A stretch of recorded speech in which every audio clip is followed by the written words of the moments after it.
Y recordarán que la semana pasada vimos la segunda característica de la iglesia. Hemos estado viendo 4 características de la iglesia verdadera que están en el libro en la cartita a Filipenses. Y pues la semana pasada no terminamos, entonces quiero como que concluir lo que no terminamos la semana pasada. Y quiero que esta semana, bueno, si hay la oportunidad, si nos alcanza el tiempo, comenzar la tercera característica. Pero les voy a pedir si pueden ir a Filipenses, o lo pueden leer aquí detrás de mí o en las pantallas que tienen ahí enfrente de ustedes. Voy a leer Filipenses 2 y vamos a leer del 1 al 13. Estoy leyendo en la Reina Valera contemporánea. Dice así: por tanto, si hay alguna consolación en Cristo, si algún consuelo de amor, si alguna comunión del Espíritu, si algún afecto entrañable, si alguna misericordia, completen mi gozo sintiendo lo mismo, teniendo el mismo amor, unánimes, sintiendo una misma cosa. No hagan nada por contienda o por vanagloria, al contrario, háganlo con humildad y considerando cada uno de los demás como superiores a sí mismo. No busque cada uno su propio interés, sino cada cual también el de los demás. Que haya en ustedes el mismo sentir que hubo en Cristo Jesús, quien siendo en forma de Dios no estimó el ser igual a Dios como cosa a que aferrarse, sino que se despojó a sí mismo, tomó forma de siervo y se hizo semejante a los hombres, y estando en la condición de hombre, se humilló a sí mismo y se hizo obediente hasta la muerte y muerte de cruz. Por lo cual Dios también lo exaltó hasta lo sumo y le dio un nombre que es sobre todo nombre, para que en el nombre de Jesús se doble toda rodilla de los que están en los cielos, en la tierra y debajo de la tierra, y toda lengua confiese que Jesucristo es el Señor, para gloria de Dios Padre. Por tanto, amados míos, ya que siempre han obedecido no solo en mi presencia, sino mucho más ahora en mi ausencia, ocúpense en su salvación con temor y temblor, porque Dios es el que produce en ustedes el querer como el hacer por su buena voluntad. Oremos. Padre, gracias por tu palabra, gracias por los momentos hermosos que podemos tener en tu presencia, y esos nos preparan para recibir tu palabra. Señor, yo te pido que abras nuestros oídos espirituales para recibir todo aquello que tienes para nosotros el día de hoy. Y que no seamos, Señor, personas que nada más escuchan y nos vamos, sino que seamos aquellos que escuchan y ponen en práctica lo que tú tienes para nosotros. En el nombre de Jesús, amén. Dice el verso 2 que debemos tener un mismo parecer, un mismo sentir, un mismo pensar. Okay. Así lo dice el verso 2 de aquí de Filipenses 2, verso 2, ahí está el verso 2. Hay un gran énfasis en toda la cartita de Filipenses en cuanto a la mente, en cuanto al pensamiento. Hay un gran énfasis también en cuanto a esta palabra sentir, y la usa casi intercambiablemente con la palabra pensar, sentir. ¿Okay? Y la palabra que se traduce en español como sentir o como pensar o como mente no es nada más el uso de nuestros cerebros. O sea, no es nada más nuestra forma de pensar, sino que la palabra en el idioma original denota una acción, ¿sí? Entonces, no es una forma de pensar, sino una forma de actuar que es consecuencia de una decisión que tomamos, ¿sí? Hay cosas que hacemos por reacción, ¿sí? Si alguien nos asusta, brincamos, ¿verdad? O gritamos. Pero hay cosas que decidimos hacer, las planeamos y las hacemos. ¿sí? Y si yo les fuera a dar un ejemplo, esta mañana usé muchas veces el ejemplo del refrigerador y la comida, y ustedes entenderán por qué. Pero bueno, ¿cuántos saben que no es lo mismo decir sería bueno que yo coma de manera saludable? Inclusive uno puede decir, ya decidí, voy a comenzar a comer de manera saludable. O sea, no es lo mismo eso, que es un pensamiento, es una idea, es un anhelo que tenemos. No es lo mismo eso a pararse enfrente del refrigerador, observar, ver todo lo que hay adentro, la pizza, el helado de Costco, los brownies que dejó mi hija, ¿verdad? Y después de analizar todo lo que yo puedo comer, agarro una ensalada. ¿Por qué? Porque estoy convencido de que tengo que comer de manera más saludable, ¿sí?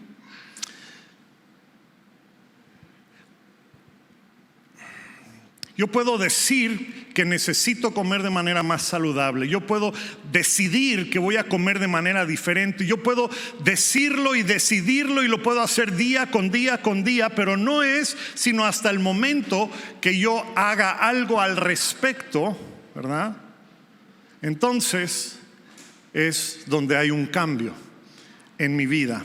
Y no es un cambio inmediato, es un cambio que se produce a mediano y a largo plazo, ¿ok? Entonces, cuando es algo similar, cuando aquí en el verso 2 nos dice que debemos ser de un mismo sentir, de un mismo pensamiento, no nos está diciendo que debemos tener una misma doctrina como iglesia. No nos está diciendo que debemos pensar todos de la misma manera, sino que nos está diciendo que como cuerpo de Cristo, como iglesia, debemos tener la misma manera de actuar. Y como vimos la semana pasada, únicamente vamos a poder hacer eso cuando tratamos con aquello que se opone a lo que produce lo que se opone a la unidad, y lo que se opone a que haya una verdadera unidad de pensamiento, unidad de acción, es el orgullo. Y el orgullo se manifiesta, como vimos la semana pasada, en vanidad y en egoísmo. El poner lo que yo quiero, como yo quiero, cuando yo quiero, por encima y por adelante de la necesidad de otros. ¿Okay? Empezamos a ver eso la manera pasada, y esto es natural. Lo natural es pensar en mí primero, y lo que yo quiero y lo que yo necesito, antes de pensar en otros. Lo sobrenatural, lo que demuestra una madurez y lo que demuestra unidad, es poner las necesidades de los demás como más importantes que la mía, ¿sí? Pensando y actuando a favor de otros antes que a favor nuestro.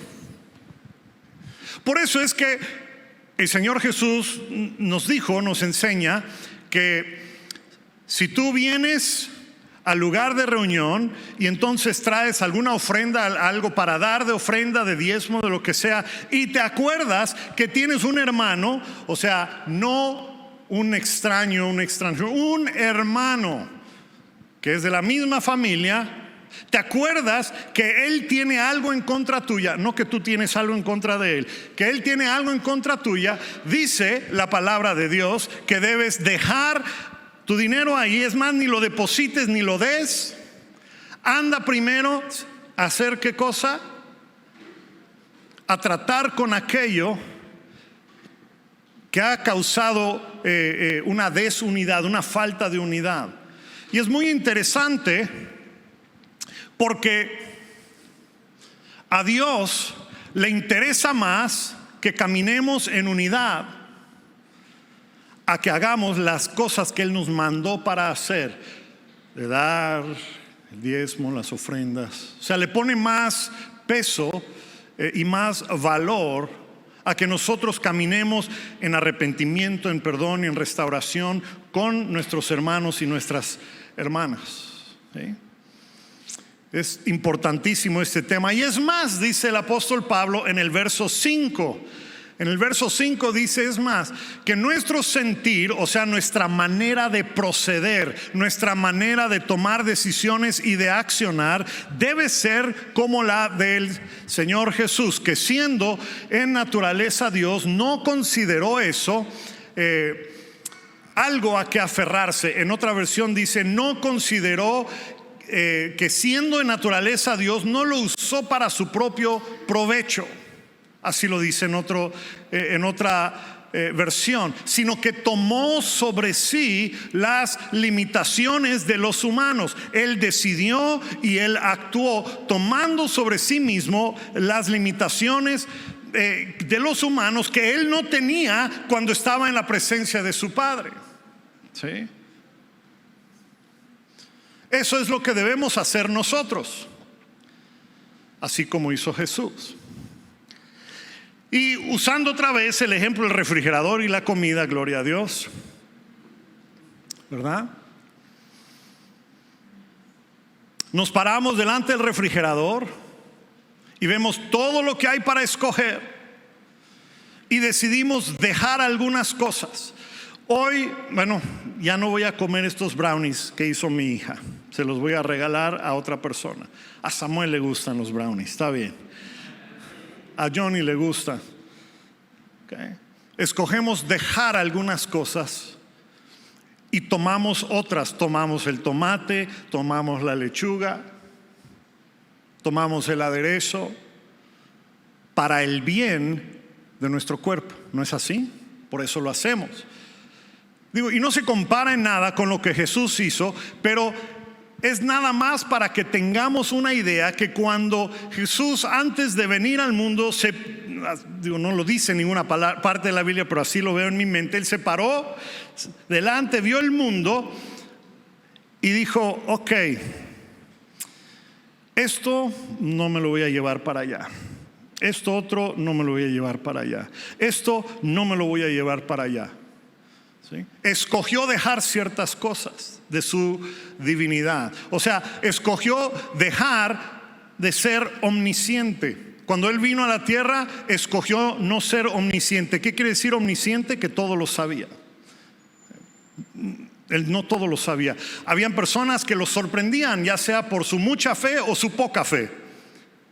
No sabían cuando le preguntaron ¿cuándo vas a venir? Y él dijo, no sé, no me corresponde a mí decirlo, es mi Padre el que lo va a decir. O sea, él escogió dejar de ser omnisciente. Dejó de ser omnipotente. O sea, ya no escogió voluntariamente no acceder al poder que él tenía en la presencia de Dios. Escogió depender del Espíritu Santo para hacer los milagros que él hizo. Escogió dejar atrás muchas cosas. ¿Sí? Pero ninguna de esas cosas quiere decir que Jesús dejó de ser Dios. Cuando Él estaba aquí, Él era 100% Dios y era 100% humano. Solo que escogió no usar, no acceder a su naturaleza divina para su propio provecho, para sacar alguna ventaja. ¿Se acuerdan cuando Satanás tentó a Jesús? Y una de las cosas que le dijo fue: échate de este edificio y ¿qué vas a hacer? Llama a los ¿quiénes? A los ángeles para que vengan a rescatarte. ¿Por qué le dijo eso Satanás? Pues evidentemente, si algo le pasaba a Jesús, él nada más tenía que clamar y pedir ayuda a los ángeles, y estos iban a ir porque él era hijo del Altísimo. ¿Sí? Pero Jesús nunca hizo nada así, porque escogió no aprovecharse de que su naturaleza que él tenía en la presencia del Padre. Más bien, lo que sí escogió es algo verdaderamente sorprendente. Él escogió no aferrarse a sus privilegios. Él escogió dónde y cuándo iba a nacer. Él escogió a su familia. Él escogió a su mamá. ¿Habían pensado en eso? La única persona que pudo escoger a su mamá, y escogió a una jovencita probablemente de 15, 16 años de edad, que tenía el compromiso de matrimonio, pero todavía no se casaba. ¿Sí? Ahí escogió como mamá. Él escogió el momento, el lugar donde nacer. Y escogió un lugar primitivo, un lugar totalmente diferente a lo que él había experimentado en su gloria. ¿Sí? Y no solo eso, sino que él escogió morir y la manera en que iba a morir. Y él escogió la peor manera posible para morir.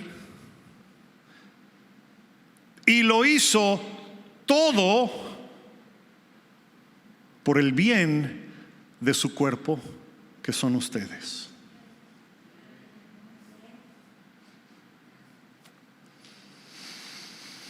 Y dice Pablo que esa es la misma manera que nosotros debemos hacer,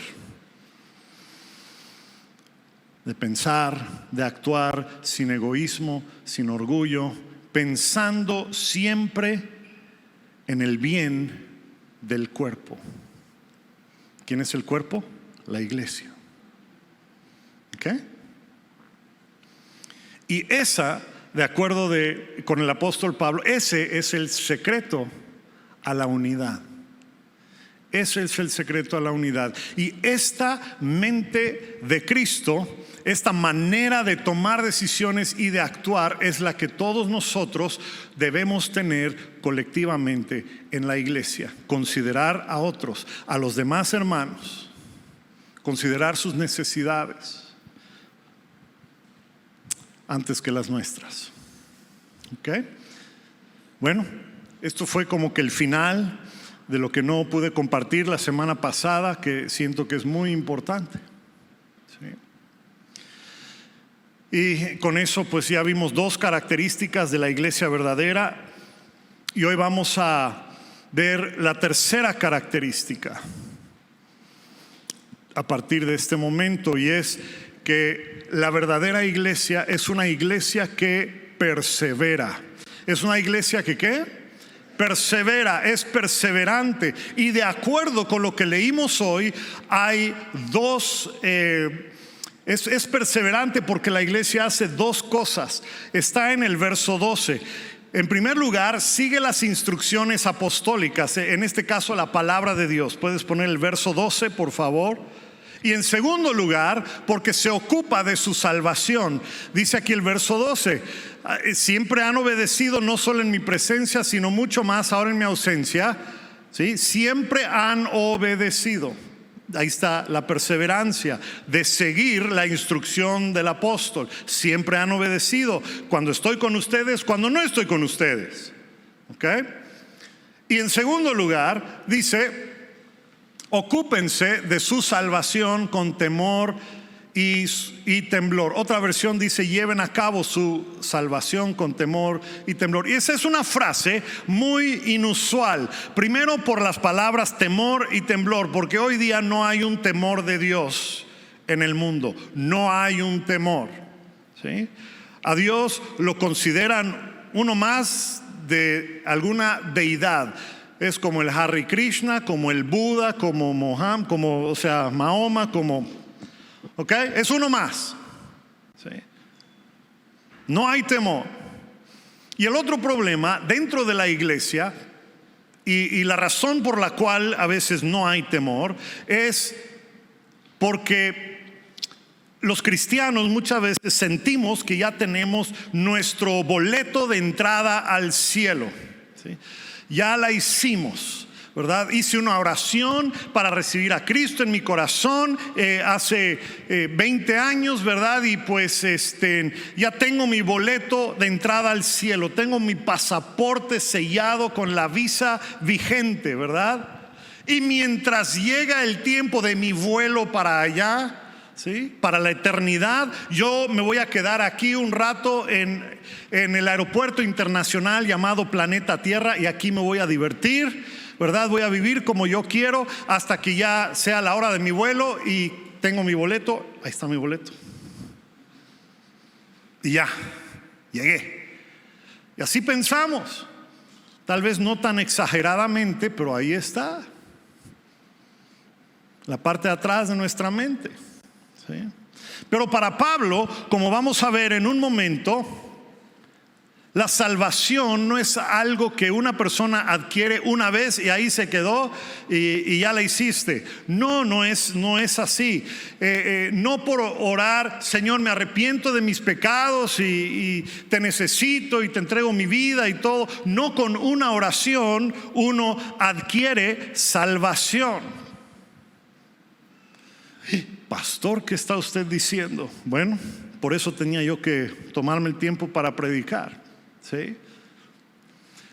Porque la salvación no tiene que ver con una oración que haces al principio, sino tiene que ver con que si le fuiste fiel al final de tu vida. ¿Ok? A ver si me logro explicar.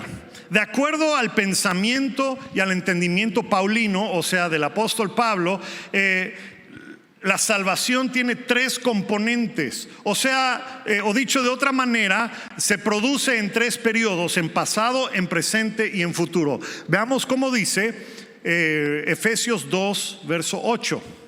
La Reina Valera dice así. O sea, en primer lugar, recibimos nuestra salvación en algún momento en el pasado. Dice: ciertamente la gracia de Dios los ha salvado por medio de la fe, y esto no nació de eso. ¿Les suena a pasado, presente o futuro? Pasado. ¿Okay? En algún momento la gracia de Dios nos alcanzó para aquellos de nosotros que entregamos nuestras vidas al Señor. Y ahí comenzó todo, ¿sí? Dice: ciertamente te ha salvado por medio de la fe, y esto no es de ustedes, no es de ti, sino es un regalo de Dios. ¿Ok? Cuando creímos en Él, depositamos nuestra confianza y nuestra fe en Él y fuimos salvos. ¿Ok?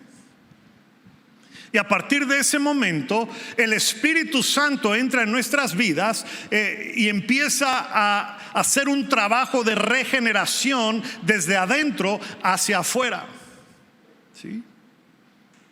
Y déjame decirte que si algo te sucede después de que tú haces una oración o después de que tú le entregas tu vida a Dios, ¿sí? Después de depositar en Él tu confianza y tu fe, y si Dios decide llamarte a su presencia en ese momento, pues vas a morar eternamente con Él, debido a que eres salvo porque creíste en Jesucristo y depositaste en Él tu fe y tu confianza. ¿Okay? Entonces ahí no hay problemas para entender eso. Pero no solamente fuimos salvos, sino que también estamos siendo salvos en el presente. Vean cómo dice 1 Corintios 1, 18. Dice: el mensaje de la cruz es una ridiculez para los que van rumbo a la destrucción, pero nosotros que vamos en camino a la salvación sabemos que es el poder de Dios. Ok, esto les suena a pasado, a presente o a futuro. Dice: vamos en camino a la salvación. Es presente, ¿sí? Es presente. No solamente hicimos una oración, no solamente le pedimos a Dios que entre a nuestro corazón, cambie nuestro corazón y nuestras vidas, sino que ahora vamos camino a la salvación. O el versículo que leímos hoy, dice el verso 12 de Filipenses 2: por tanto, amados míos, siempre han obedecido, no solo en mi presencia y ahora en mi ausencia. Ocúpense de su salvación. Ocúpense de su salvación. ¿Eso les suena a pasado o presente o futuro? Ocúpense, presente. De hecho es presente progresivo. Vean cómo, me gusta cómo lo dice la NTV, porque es más claro. Vean cómo dice ese mismo versículo la NTV. Si lo puedes poner, por favor, el verso 12. Dice de la misma manera: esfuércense por demostrar, esfuércense, esfuércese, joven que está viendo la computadora. Bueno, dice así: esfuércense por demostrar los resultados de su salvación, obedeciendo a Dios con reverencia y con temor. Esfuércense por demostrar los resultados. Ahí está, gracias, esforzado y valiente joven.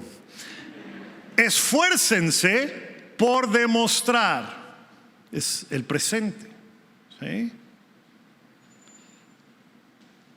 Estamos demostrando el día de hoy los resultados de nuestra salvación. Si es que en el pasado fuimos salvos por gracia, el día de hoy entonces estamos demostrando los resultados de nuestra salvación. ¿Sí? Y después de esto, al final, vean cómo dice, en el futuro, en Romanos 5:9, en la NTV, dice así: entonces, ya que la otra versión, en la NTV, ya que hemos sido hechos justos a los ojos de Dios por la sangre de Jesucristo, con toda seguridad Él nos salvará. Dice así, o creo que esta es la NBI, dice: con toda seguridad Él nos salvará. Ahora la NBI, vean cómo dice ese: con cuánta más razón por medio de Él seremos salvos. ¿Okay? Lo pueden ver, esto es pasado, presente o futuro. Futuro. Entonces vemos que la salvación tiene un componente en el pasado, tiene un componente en el presente y tiene un componente en el futuro, ¿sí? No consta de una decisión nada más que tomamos de seguir a Jesucristo en algún momento en el pasado en nuestras vidas. Esa decisión, por ahí comenzamos todos, y esa decisión causa entonces que en el presente de nuestras vidas demos evidencia del fruto que esa salvación ha traído a nuestras vidas. Y entonces el conjunto de la primera decisión con el fruto que da nuestra vida, al final, entonces, cuando lleguemos a la presencia de Dios, determina que somos salvos al finalizar nuestras vidas. ¿Ok? Estamos todos entendiendo esto. Creo que les va a ayudar si regresamos al ejemplo del refrigerador. Creo que tengo hambre. El ejemplo del refrigerador. Yo puedo pensar que necesito comer de manera más saludable, ¿sí? O sea, una noche, vamos a decir el domingo en la noche, estoy viendo una serie de Netflix, sentado ahí con mis empanadas, mis palomitas con mantequilla extra, mi Coca-Cola, evidentemente en medio de la presencia de Dios, ¿verdad? Porque está todo eso.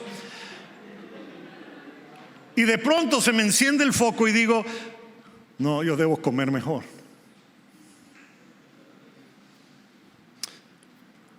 Reconozco que esto que estoy haciendo está mal. Reconozco que no debo hacer esto. ¿Se dan cuenta? Reconozco mi pecado. Sé que no debo hacer esto. Mañana, a partir de mañana,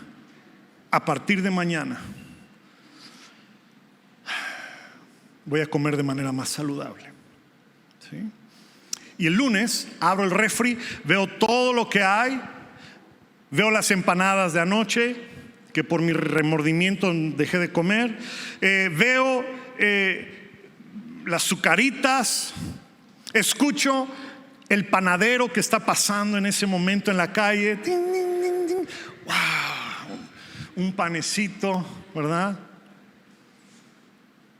Y puedo decir toda la semana: ya decidí que mañana voy a comer mejor. Y así nos pasamos la semana. ya decidí que mañana voy a ir a la iglesia. Perdón, se me confundió el ejemplo. ¿Se dan cuenta cómo funciona eso? Me siento mal hoy, mañana voy a ir a la iglesia. Me porté mal hoy, mañana voy a ir a la iglesia. Mañana, es más, voy a dar un poquito más de ofrenda, un poquito más de diezmo para que Diosito ahí me... Es la tendencia humana.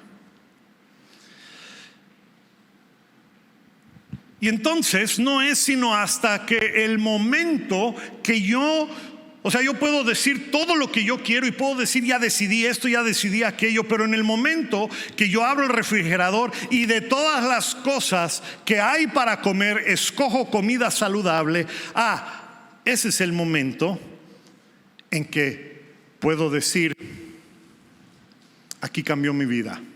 ¿Sí o no?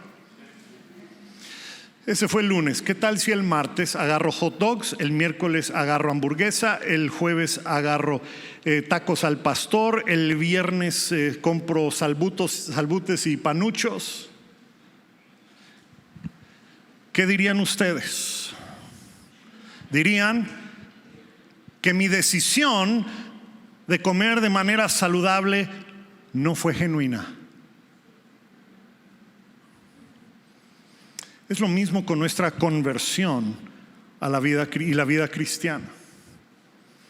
Llega un momento en nuestras vidas que reconocemos que algo está mal, algo está fuera de orden en nuestras vidas y decimos, algo tiene que cambiar. Y lo podemos decir muchas veces. Y no es sino hasta que un día, ¿verdad?, tomamos la decisión de seguir a Jesucristo, ser sus discípulos, ¿verdad? Y hacemos una oración para arrepentirnos de nuestro pecado, para que Jesús entre en nuestras vidas, y entonces decimos, ya soy salvo. Pero si después de esa primera decisión hasta el día de hoy pasan 5 años después y en mi vida no hay una evidencia de un cambio, sigo igual que antes y he decidido no crecer espiritualmente, he decidido, y decidimos con boca y con acciones, he decidido no visitar ni asistir a una congregación, he decidido no buscar de Dios, entonces les pregunto, ¿habrá sido genuina mi conversión? ¿Habrá sido genuina mi salvación? ¿Ya ven cómo funciona esto?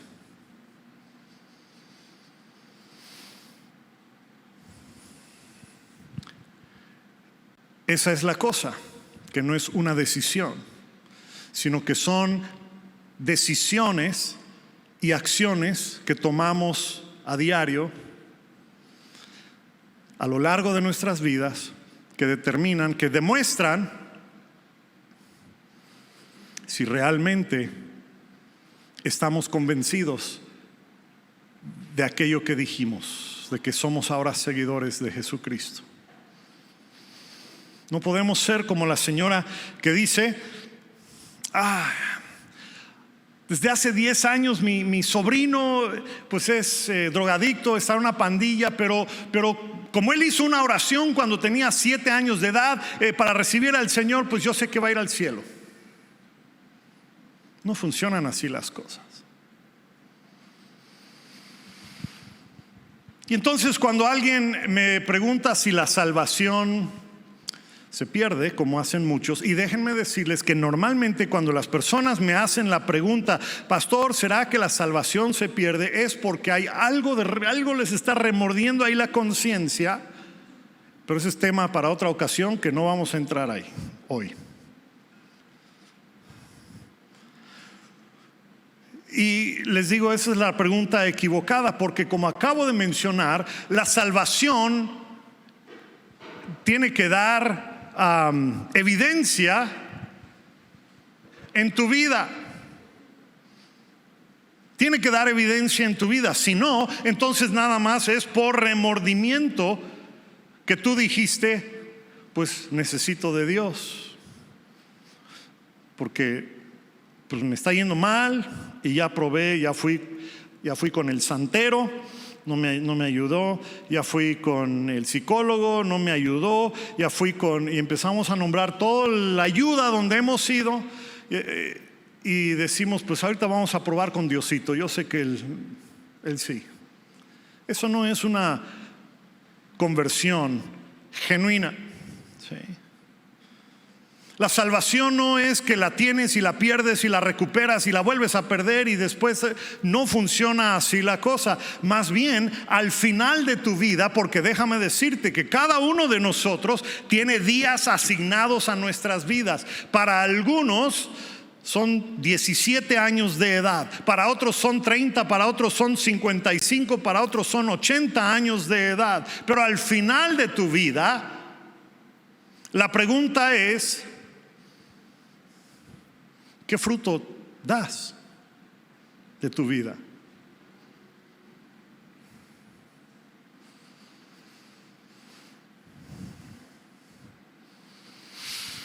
Y esto es porque en tu corta o tu larga vida, o siquiera en los últimos momentos de tu vida, tuviste la oportunidad de tomar una decisión y dar evidencia de esa decisión que tomaste. Entonces la pregunta no es si la salvación se gana, se pierde. Para empezar, la salvación no se gana, se otorga, pero la cuestión es cómo se confirma la salvación en tu vida. ¿Qué demuestra, qué fruto demuestra tu vida? Si tu vida no demuestra frutos, entonces, ¿será que tu conversión fue genuina? ¿O nada más fue una llamarada de petate, como decimos aquí en México? Una emoción que sentimos en alguna reunión o en un momento difícil de nuestras vidas. Y si es así, pues entonces tu boleto de entrada al cielo no se ha terminado de imprimir. Es más, lo único que tú tienes es un vale para formarte en la fila donde te puede tocar un boleto de entrada al cielo. Y no es sino hasta el último suspiro de tu vida que se te entrega ese boleto.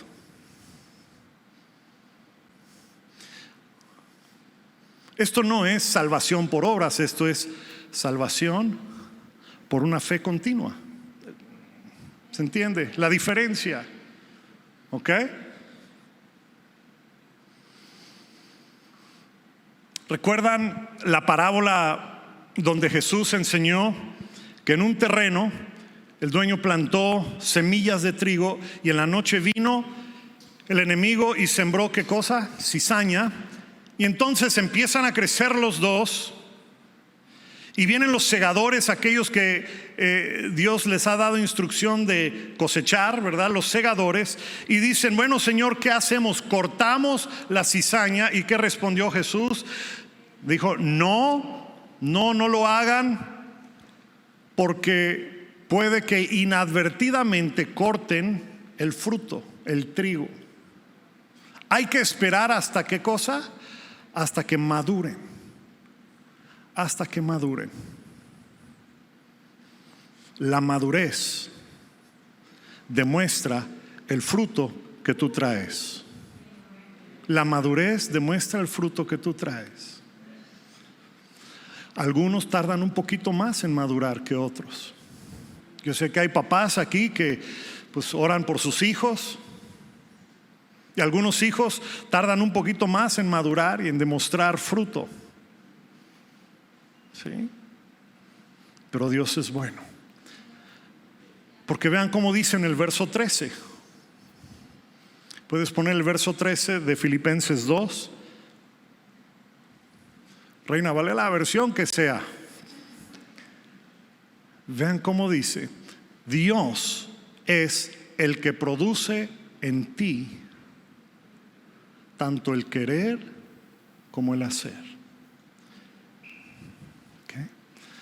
Dios es el que produce en ti el querer como el hacer, el deseo de buscar de Él. Dios es el que produce en ti esa necesidad, ese entendimiento de que tienes una necesidad, es Dios el que lo pone allá. Si tú estás preocupado de que si la salvación la voy a perder, no la voy a... Hermano, o sea, esto es de Dios. Tú no puedes perder algo que tú no puedes ganar. Amén. Es de Dios. Pero hay personas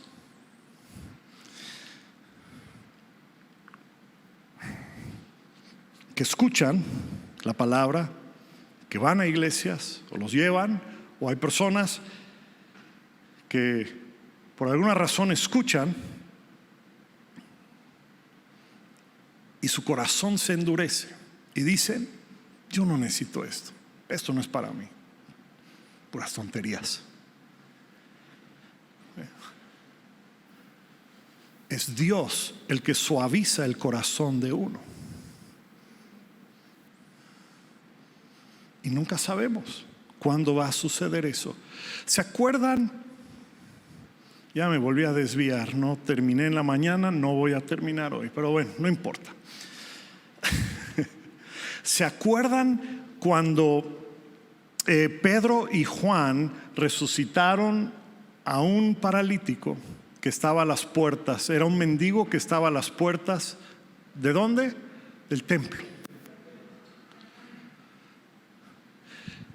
Déjenme decirles que ellos pasaban por ahí todos los días, o cuando menos 3, 4 días de la semana entraban ahí a orar, pasaban por ahí y ahí estaba este hombre ahí desde hace años. Y todo el tiempo este hombre estaba haciendo exactamente lo mismo como hacen los mendigos. Dame. Y todas las veces durante años que pasaron estos discípulos allá, a lo mejor le daban, a lo mejor no le daban, a lo mejor pasaban de largo, a lo mejor pensaban: otra vez ahí está aquí pidiendo, seguramente ha de tener ya mucho dinero, como a veces pensamos. Pero dice la palabra que un día fue diferente. Llegaron ellos dos a la entrada del templo y lo vieron. Y en vez de darle dinero, en vez de pasar de largo, en vez de pensar anda mal, un día algo fue diferente y el Espíritu de Dios les dijo: hoy es el día.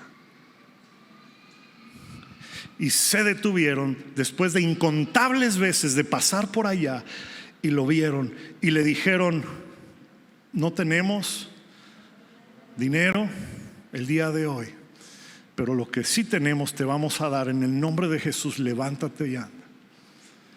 Es en el tiempo de Dios. Es en el tiempo de Dios. ¿Okay? A veces nos desesperamos porque la situación en nuestra vida no cambia, o nuestros hijos no cambian, o creemos que porque tomaron una decisión o tomamos una decisión para seguir a Jesús y ya pasó el tiempo y entonces pues la vida ahora es diferente y vemos que ya no estamos dando el fruto y nos frustramos. Recuerda que es Dios el que produce el querer como el hacer. Si Él produce suavidad en el corazón de la persona, déjame decirte que Él va a ver que esa persona, esa semilla llegue a su madurez. Si Dios no produce una suavidad en el corazón de una persona y la persona nada más se llena de emociones, pues no es el tiempo.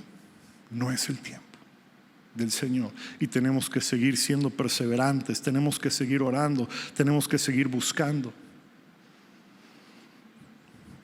Amén.